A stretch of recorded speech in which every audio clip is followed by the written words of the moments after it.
कर्मचारी से बात किए, क्या बोला? कर्मचारी जो लेने का था तो ले ही लिया सर कि हाँ हो जाएगा। कितना क्या ले लिया? जो लेना था पैसा लिया। क्या लगा? पैसा लिया आप लोगों से? कितना करके पैसा लिया? पैसा तो बहुत मांग किया था लेकिन हम लोग दिए हैं, अभी 16,000 तक दिए हैं उसको। 16,000 दे दिए हैं? कितना मांगा था? 50,000 मांग रहा था। 21,000 रुपया दिए हैं कर्मचारी का। और जैसे मना कि वो जैसे मांगता है जैसे 51,000। 51,000? हाँ। नमस्कार, मैं अमित सिंह और आप एक बार फिर से देख रहे हैं जिला टॉप। और हम आपको जो आज को खबर दिखाने लाए हैं वो तस्वीर थोड़ी सी अलग है।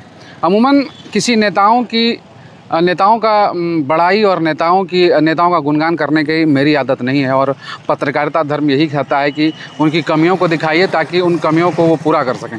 आज जो पीछे टेंट आप देख रहे हैं और जो भीड़ पीछे लोगों की देख रहे हैं, ये वो लोग हैं जिनका NH में ज़मीन गया है, किन्हीं का रेलवे में ज़मीन गया है, लेकिन वो भू अर्जन कार्यालय के चक्कर काट कर परेशान हैं। कुछ अटकलें हैं, कुछ जो तकनीकी जो दिक्कतें होती हैं ज़मीन कागजात में, वो हैं, उसकी वजह से लोगों का पैसा रुका हुआ है। तो हर के दरबार में उन्होंने दरवाज़ा ज़रूर खटखटाया होगा, लेकिन कोई नेता, सब नेता इस प्रकार की पहल नहीं कर रहा होगा। ये जो आप टेबल देख रहे हैं, वहाँ कुछ लोग बैठे हैं उस टेबल पर पोड़ैयार के विधायक प्रदीप यादव बैठे हैं और सबों का आवेदन अपने हाथ में ले रहे हैं। और उनका कहना है कि भू अर्जन कार्यालय जा करके सीधा आवेदन वो उनका काम करवाएंगे। तो अगर ये हालांकि चुनाव अभी नज़दीक है तो ये एक राजनीतिक स्टंट भी हो सकता है लोगों में लोकप्रियता के लिए, लेकिन अगर ये लोग राजनीति के लिए भी है तो ये बेहतर है। कम से कम इस तरह के स्टंट को हम सराहते हैं कि इस प्रकार अगर राजनीति के लिए ही आप इस प्रकार के काम भी कर रहे हैं तो कम से कम 10 लोगों को फ़ायदा हो रहा है तो बेहतर है। ऐसी राजनीति को सराहना चाहिए।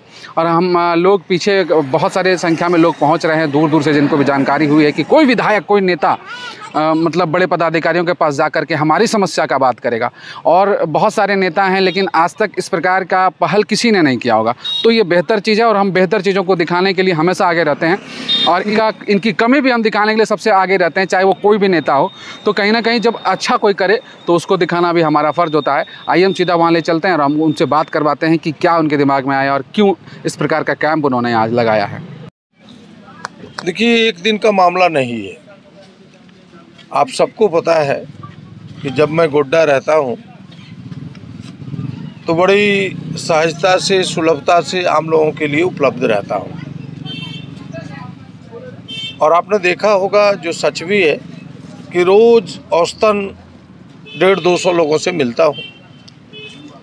तो लगातार 1 साल से जो हमने अनुभव किया था कि रेलवे का काम जब से प्रारंभ हुआ, कुछ सड़कों का RCD के काम प्रारंभ हुए, NHI का काम प्रारंभ हुआ,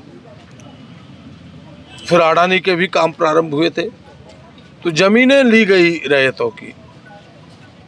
इन सड़कों में, रेलवे में ज़मीन देने में किसी को एतराज़ भी नहीं था। लोगों को यह आशा था कि भाई जो सरकार के घोषित मुआवजे हमें मिलेगा। लेकिन कर्मचारी, सरकारी पदाधिकारी, कह सकते हैं कि अनदेखी के कारण, इग्नोरेंस के कारण और जानबूझ करके गरीब गुरबा को बार बार लौटाने के कारण काफ़ी मामले हमारे पास लंबित आ रहे थे। हमने कई बार लिख करके भी भू अर्जन कार्यालय भेजा, लेकिन इसके बावजूद भी मामले लंबित चल रहे थे। बार बार एक ही तरह का मामला आता था, तो हमें लगा कि भाई इस पर अब थोड़ा फोकस करना चाहिए। तब हमने उपायुक्त से बात की कि भाई ये बहुत मामले लंबित है, मैं एक साथ बैठूंगा, सबके मामले को समेट के आपके पास दूंगा। और ये पहला कदम है, ये आखिरी कदम नहीं है। और आज 1:10 में उपायुक्त ने समय भी दिया है। विधायक प्रदीप यादव से बात करने के बाद हमने उन रैयतों से बात की, जो उन पीड़ितों से बात की जिनके मामले अटके हुए थे, जिनके मामले फंसे हुए थे। तो वहाँ एक अलग ही बात सामने निकल कर आई और उन्होंने बताया कि कर्मचारी, ब्लॉक के कर्मचारी, भू अर्जन के लोग उनसे पैसा मांगते हैं काम कराने के एवज में। और एक महिला ने तो यहाँ तक कहा कि हमने अभी तक उन्हें 16,000 रुपये दे दिए हैं। एक वृद्ध बाबा ने कहा कि हमने अभी तक उन्हें 20,000 रुपये दे दिए हैं। तो इस प्रकार की भी बातें सामने आई हैं, जो कि जिला प्रशासन को संज्ञान में लेने की बहुत ही ज़रूरत है और उन लोगों को चिन्हित कर उन पर कार्रवाई करने की आवश्यकता भी है। कितने दे जाऊँ? पैसा कोड़ी को भी मांग कर ला जाऊँ? हाँ, पैसा दीजिए। बोलो, थोड़ी बोल दो ना। पैसा जी 21,000 रुपया दिए हैं कर्मचारी का। और जैसे मना कि वो जैसे मांगता है जैसे 51,000। 51,000? हाँ। तो अभी तक क्या मिला? पैसा का दिक्कत हो रहा है? पैसा हाँ नहीं मिल रहा तो पैसा। कभी दफ्तर गए कर्मचारी से बात किए, क्या बोला? कर्मचारी जो लेने का था तो ले ही लिया सर कि हाँ हो जाएगा। कितना क्या ले लिया? जो लेना था पैसा लिया, क्या लेगा? पैसा लिया आप लोगों से? कितना करके पैसा लिया? पैसा तो बहुत मांग किया था, लेकिन हम लोग दिए हैं अभी 16,000 तक दिए हैं उसको। 16,000 दे दिए हैं? कितना मांगा था? 50,000 मांग रहा था।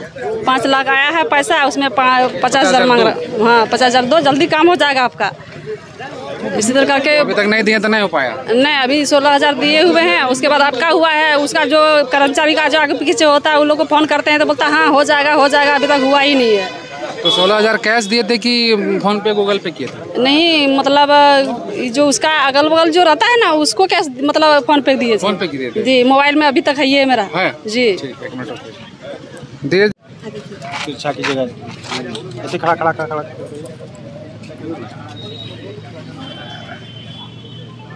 10,000 जी 10,000 ना? जी 10,000 दिए हैं, उसके बाद 6,000 कैश दिए। 6,000 कैश दिए हैं। जी आर सिंह ऐसे किसी के नाम पे दिए हैं ना? जी हाँ, इसी का फोन पे भेजे थे। एक जमीन के डिस्प्यूट का मामला अलग, दूसरा कर्मचारियों का घूस मांगना अलग। साफ तौर पर यह महिला सबूत दिखाते हुए फ़ोन पे का अपना स्क्रीनशॉट भी उन्होंने अपने दिखाया है और ये साफ साफ तस्वीरें सामने की हैं। और ये जो गरीब कह रहे हैं तो झूठ कह नहीं रहे होंगे। तो इस प्रकार की कितनी समस्याएं हैं जिनको सॉल्व करना शायद ही किसी के बस में है। जब इस प्रकार का पूरा तंत्र भ्रष्ट होगा तो गरीबों का और आम जनता का काम सुगमता से सरलता से कैसे संभव हो पाएगा। लेकिन इस काम के लिए प्रदीप यादव को लोग सराह रहे हैं। कहा है कि पहले ऐसे लोग हैं जिन्होंने हमारे तकलीफ को समझा और इस तरह का कैंप लगाकर हम लोगों के लिए बैठे हैं। हरि सिंह कहाँ से आए हैं? चामोटी से। चामोटी से आए हैं। हाँ। तो अभी यहाँ आए हैं, सूचना कैसे प्राप्त हुआ कि विधायक इस प्रकार का कैंप लगाए? ये हम लोगों को सूचना पहले से मालूम कर दिया गया था जी, ऐसे ऐसे कैंप लगने वाला है। हाँ। तो आप अपना एप्लीकेशन आज यहाँ दे दिया? हाँ, एप्लीकेशन दिए हैं। तो क्या उम्मीद है कि इस प्रकार? देखिए अभी लगा हुआ है। अब इस तरह विधायक जी के इस प्रकार के पहल का क्या कहेंगे इस प्रकार? ये तो हम लोग सब इससे पहले भी हम लोगों का है, इससे पहले भी हर जगह दौड़े होंगे आप लोग। हाँ हाँ। लेकिन इस प्रकार जो कैंप लगाए हैं ये हमको लगता है कि पूरा हम लोग का पहला पूरा हम लोगों को विश्वास हो रहा है कि विधायक जी हम लोगों के लिए कुछ न कुछ करके दिखाएंगे। बैठे हैं तो कुछ न कुछ कर दिखाएंगे। जैसा कि विधायक जी ने बताया था कि 1:15 बजे के आसपास का समय उपायुक्त ने उन्हें मिलने के लिए दिया है। तो ठीक निश्चित समय पर विधायक प्रदीप यादव उपायुक्त के कार्यालय पहुंचे। उपायुक्त से वार्ता हुई। विधायक ने बताया कि उपायुक्त ने खुद इस मामले पर संज्ञान लेकर सभी मामलों को निष्पादन करने का भरोसा दिलाया है। अभी उपायुक्त से और क्या सौंपा गया? कितना मतलब टोटल अभी आपको एप्लीकेशन प्राप्त हो गया? नहीं, अभी तो सैकड़ों आवेदन आए हैं। आपने देखा होगा कि हमको लगता है कि 120 से 22 लोगों के आए थे, फिर अभी भी लोग दे ही रहे हैं। अभी महागामा से कुछ दूर से आया है तो हम चाहेंगे कि इसको भी सबमिट कर दें 1 मिनट में इनको भी। लेकिन हमें लगता है कि उपायुक्त ने कहा कि स्वयं मैं इसको देखूंगा और 7 दिनों के अंदर जितने आवेदन आए हैं एक एक का रिपोर्ट आपको भी लिखित रूप से एक प्रतिवेदन दूंगा कि किन कारणों से लंबित था और कितने लोगों का मैंने 1 सप्ताह में या 1 महीने में निष्पादन कर सकूंगा, एक पूरी रिपोर्ट।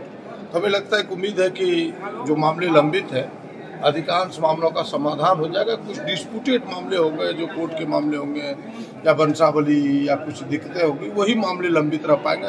हमें उम्मीद है कि सारे मामलों का निष्पादन होगा।